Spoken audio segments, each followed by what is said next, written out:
Well, one man who can give us his assessment of how he thinks things might pan out is Dr. Dore, who served as the Israeli ambassador to the United Nations and was a senior advisor to Ariel Sharon. He joins us now from Jerusalem. Thank you very much for being with us.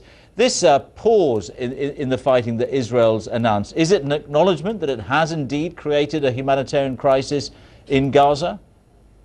No, by no means. In fact, yesterday, Israel allowed 57 trucks carrying food, medical supplies into Gaza from all kinds of donors, the World Food Program, Greece, Egypt, Jordan. The day before that, there were 80 trucks that went into the Gaza Strip. So Israel has been very careful to make sure that the Palestinian population does not suffer unnecessarily. In other words, that the humanitarian concerns are addressed by the continued supply of essential items to the Gaza Strip. That's the case, and if humanitarian concerns were being addressed, why have a 3-hour pause? Well, I think clearly the government has been meeting on this issue and trying to find how to make sure that humanitarian issues are protected and the interests are protected. Our biggest problem today is that Hamas has a declared policy of using human shields in combat. And you saw that at the UNRWA school just the other night when Hamas cells fired a mortar unit at the Israeli army from the vicinity of the school, so that the Israeli army responded with counter-battery fire. The Hamas leaders like Nizar Ayan and others have stated that they will use Palestinian children and women as human shields. That's their doctrine. The question is, how can you bring this to a close when that's what they're doing?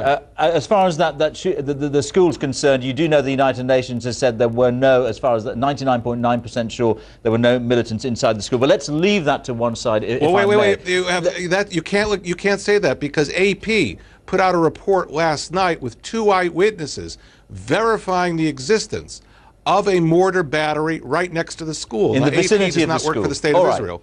All right. Right next to the school. Dore, let's move on, if I may. Can you give us an idea of what you think a deal will look like, a ceasefire deal, not a pause, but a ceasefire deal? Well, look, the components of the deal are clear to everybody. Israel has suffered from 8 years of rocket fire by Hamas, Islamic Jihad, and other organizations. The rocket fire must come to an end. We must have real assurances and a guarantee by the organizations in the Gaza Strip that that's it. It's not an option to fire rockets on the state of Israel. The second element is the illegal smuggling of Iranian and other weapons underneath the Philadelphia route between Egyptian Sinai and Gaza, so that the Hamas arsenal grows. Iran is interested in developing on the Eastern Mediterranean yet another base of operations. All right, that has to be stopped. We have to leave it there, but thank you very much for taking time to join us.